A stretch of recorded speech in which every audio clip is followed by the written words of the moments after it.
నమస్తే, welcome to iDream. It's me Anusha Komal. ఇవాళ మన గెస్ట్ సామాజికవేత్త అడ్వకేట్ సుభాష్ని గారు ఉన్నారు. వారితో మాట్లాడదాం. నమస్తే మేడం.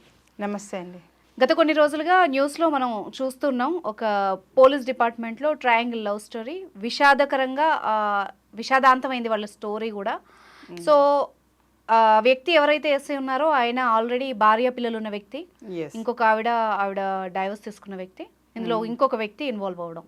అంటే మనం సాధారణ ప్రజల్లో మనం ఇలాంటి రిలేషన్షిప్స్ అవి సాడ్ ఎండింగ్స్ చూస్తూ ఉంటాం. బట్ ఒక బాధ్యతాయుతమైన పదవిలో ఉండి ఒక సమాజాన్ని ఇన్స్పైర్ కానీ ఎఫెక్ట్ చేసే విధమైన పొజిషన్లో ఉన్న వాళ్ళు కూడా దీనికి బాధితులుగా అంటే నిలబడుతున్నారు. అంటే మనం ఎలా చూడాలి ఈ రిలేషన్షిప్స్ని? ఇందులో అంటే తలుచుకుంటే ఇలాంటి సంఘటనలు ఎక్కువ స్థాయిలలో యూత్ని అయినా కానీ వివాహం చేసుకునే వ్యక్తులైనా ప్రేమించే వ్యక్తులని భయభ్రాంతులకు గురి చేసే సంఘటనలు ఇవి.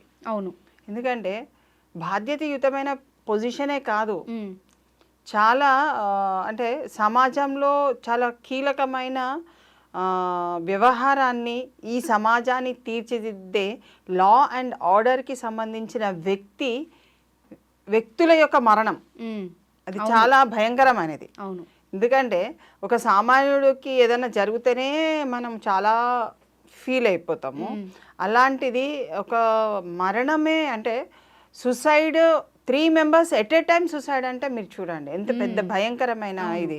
అందులో ఈ ఏరియాస్లలో మన దగ్గర ఇలాంటివి జరగడం అంటే అది చాలా భయంకరంగానే. అందులో పోలీస్ దాంట్లో ఇంతకుముందు కూడా ఒక ఇన్సిడెంట్ కూడా ఒక మహిళని ప్రేమించుకున్నారని వాళ్ళు చంపేసిండ్రు, ప్రేమించి పెళ్లి చేసుకున్నారని. అందరు కానిస్టేబుల్ అంటే ఒక పోలీస్ అంటే మనకు ఒకలాంటి ఫీల్, అంటే చాలా అంటే మనకు ఎంతో బలంగా ఉంటుంది, సమాజానికి బలంగా ఉండేదే పోలీస్ వ్యవస్థ. అవును, అలాంటిది ఒక ఎస్ఐ పొజిషన్లో ఉన్న వ్యక్తి ఆయన తప్పు చేసిండా లేదా అన్నది మనం ఒక కార్నర్లో తీసుకున్నాం ఒకవైపు. బట్ మరణించండు. ఇప్పుడు వాళ్ళు అంటే వాళ్ళ చుట్టాలు కానీ అతన్ని ఏ విధంగా ఒక అంటే ఏం నెగిటివ్లో ఆయనని తీసుకురావద్దు మీడియా దయచేసి, ఆయన చాలా మంచోడు అని చెప్తున్నారు. మరోవైపు వాళ్ళ భార్య గొడవ చేసుకొని వెళ్ళిపోయింది అన్నది మరోవైపు మనకు కనబడుతుంది. అంటే ఇక్కడ ఒక కానిస్టేబుల్ పొజిషన్లో ఉన్న ఒక విమెన్ ఏదైతే ఉన్నారో ఆమె డైవర్స్ డే ఉన్నది, అంటే ఒక పోస్ట్ అక్కడ ఖాళీ ఉన్నది, హస్బెండ్ పోస్ట్ ఈజ్ వేకెంట్ అక్కడ. అదే క్రమంలో మళ్ళా అదే దాంట్లో పనిచేస్తున్న వ్యక్తి అక్కడే ఉన్నారు, కంప్యూటర్ ఆపరేటర్. మరి ఆ వ్యక్తి ఈ అమ్మాయి వీళ్ళు ముందు ఉన్నారు, ఎస్ఐ తర్వాత వచ్చాడు. వీళ్ళ పరిచయం ఎక్కువ అయ్యి ఉంటుంది నా దృష్టిలో. అయితే వీళ్ళ పరిచయాన్ని ఆయన వచ్చిన తర్వాత, ఎస్ఐ వచ్చిన తర్వాత ఎస్ఐకి పరిచయం అవ్వడం వల్ల మేబీ అది ఒక ట్రయాంగిల్ క్లాష్గా ఏర్పడ్డాయి. ఏది ఏమైనా నువ్వు ట్రయాంగిల్ అను యాంగిల్ ఏదైనా కానివ్వండి, సమాజానికి బాధ్యత, నీ నీ నీ యొక్క విధి నిర్వహణ అన్నది చాలా ఇంపార్టెంట్ పోలీస్కి. ఎస్పెషల్లీ ఆమె కానిస్టేబుల్ ఆయన లైఫ్లో ఉన్నా లేకున్నా భార్య ఉన్నదండి, భార్య బిడ్డ పిల్లలు ఉన్నారు అన్నది ఏర్పడుతుంది కదా. That is all. మనకు నువ్వు ఇంకొక అమ్మాయితో మాట్లాడడం తప్పు కాదండి, వ్యవహారాన్ని నువ్వు నీ వైపు తిప్పుకోవడమా లేకుంటే దాంట్లో ఇంటర్ఫిరెన్స్ కావాలన్నది తప్పది.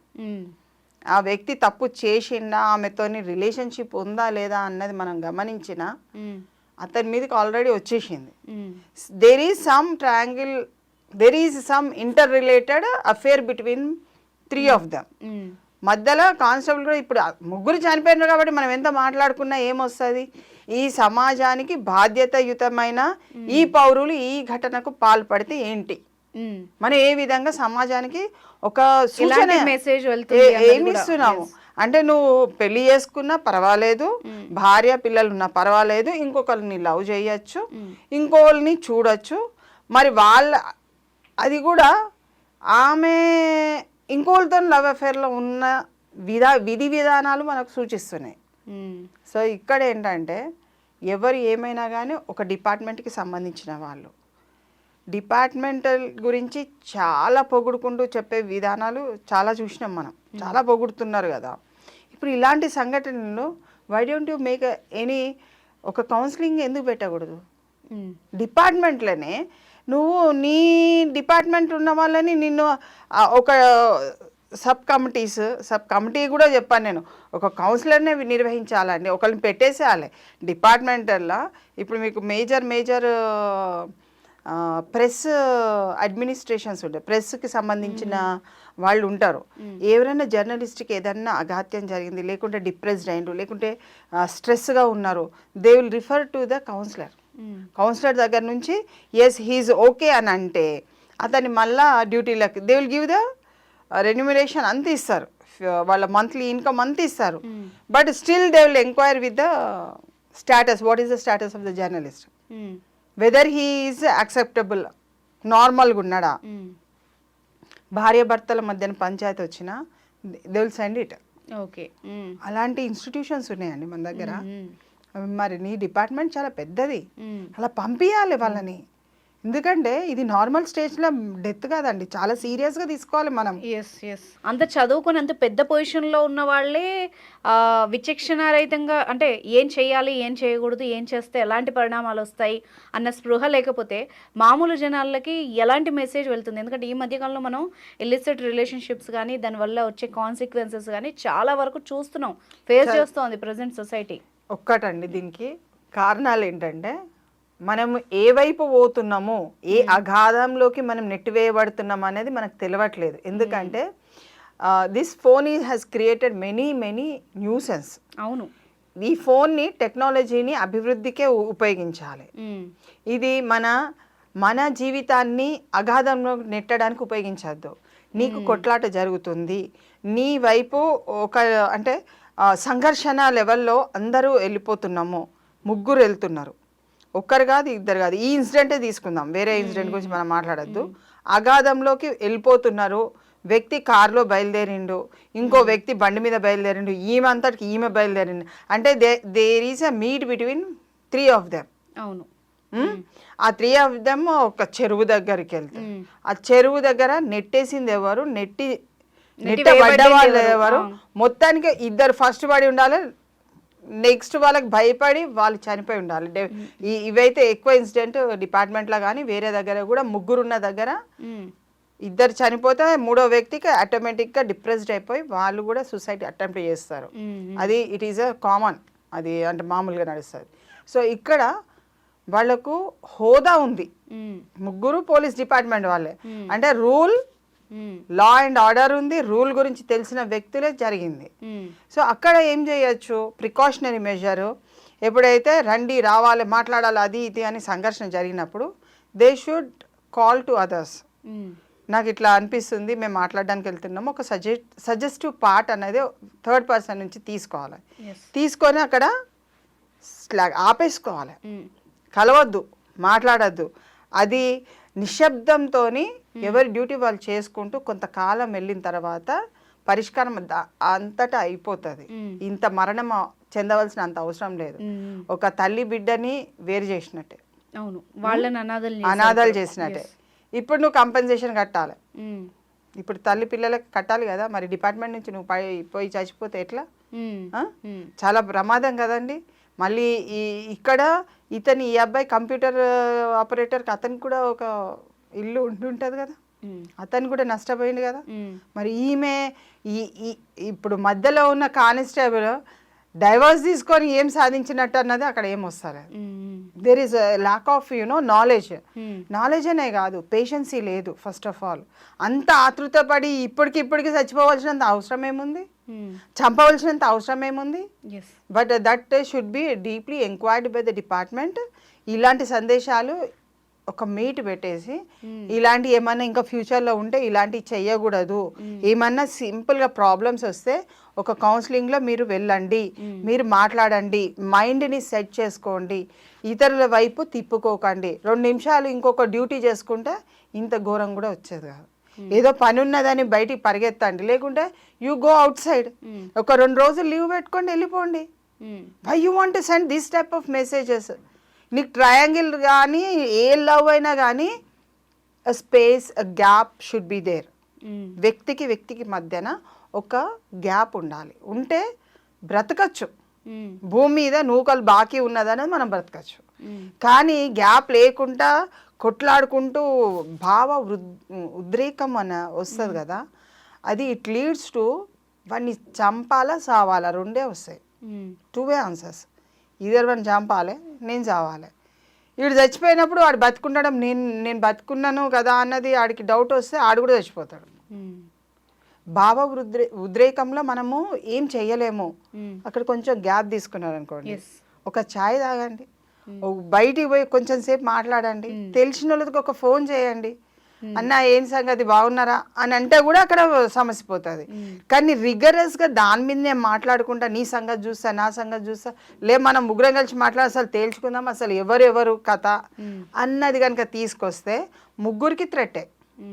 అది వీళ్ళ కేసే కాదు, అది ఒక పోలీసు వాళ్ళ కేసు కావచ్చు, ఇంకొక హయ్యర్ అఫీషియల్ కావచ్చు, సామాన్యుడే కావచ్చు, రాజకీయమే కావచ్చు.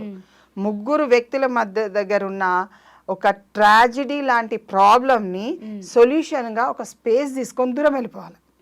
ఆ రోజు సంఘటన జరిగింది, ఇద్దరి మధ్యన గొడవైంది, గో బ్యాక్. ఆ రోజుకి వదిలిపెట్టండి ఆ సమస్యని.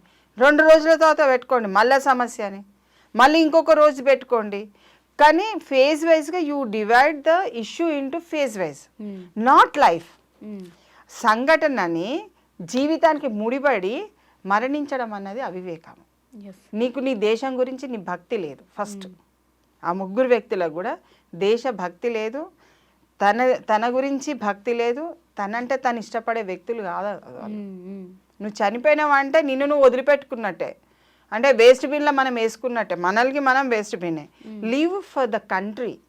ఈ దేశానికి నేను ఏం చేయగలుగుతాను, ఏం చెయ్యాలి, ఏం చేసి చూపిస్తాను అన్నదే మనము సమాజానికి నేర్పించాలి. ఎప్పుడైతే తల్లిదండ్రులు పిల్లల్ని పుట్టగానే ఈ దేశం నీది, ఈ దేశం కోసం నువ్వు బతకాలి అని నేర్పించే తల్లిదండ్రులు దేశం బాగుపడుతుంది. మీరు జపాన్ చూడండి, అది వాళ్ళ దేశం కోసం చేయమంటే ప్రాణాలు కూడా ఇచ్చేస్తారు. దేశమే ఇంపార్టెంట్ అండి. నువ్వు తల్లిదండ్రులు అంటే ఒక కుటుంబమే.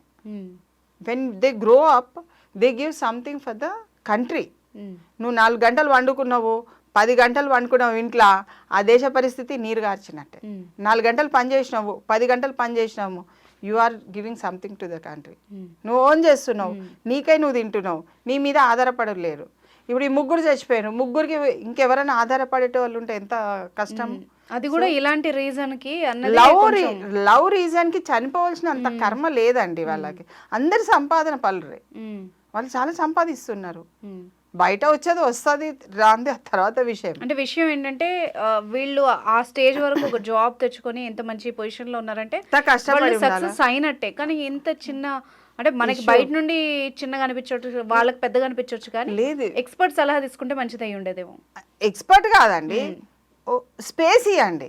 కొట్లాట అయింది ఇద్దరి మధ్యన, ఎవరైనా కానీ ఇద్దరి మధ్యన కానీ ముగ్గురు మధ్యన కానీ 10 మంది మధ్యన, ఆ రోజు వదిలిపెట్టి నెక్స్ట్ డేకి వెళ్ళండి, సమస్య పరిష్కారం అయిపోతుంది. అదే రోజు కావాలి, అదే నిమిషంలో కావాలి, అప్పుడే కావాలి అని అంటే మార్గాలు రిజల్ట్ ఇలా మరణమే శరణ్యం అయిపోతుంది.